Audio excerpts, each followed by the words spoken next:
නංගි කවඩිය අරේ අඬනවා. පොඩි දරුවෙක් වගේ අඬනවා. ඌ අඬන්නේ මේ ඔයා උට අකමැති වුණා කියලා නෙමෙයි. ඔයා ඌ මැන පොඩි දෙයක්. නංගි දුප්පත්කම එහෙම මයින්ඩ් යන්න එපා. මොකද අපි මේ හිතලා දුප්පත් උනේ නෑනේ. අපි මොකද මේ පට්ටනයක් උඹලා දැන් දුප්පත් වෙලා ඉපදෙන්න කියලා ආවද මේ?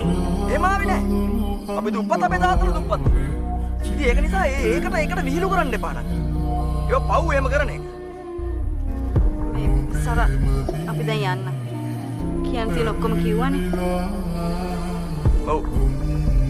ඔව් දැන් යන්න.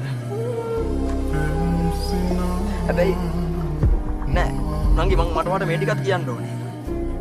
මම බොක්කෙන් ප්‍රාර්ථනා කරනවා ඔයාට හම්බෙන්න කියලා.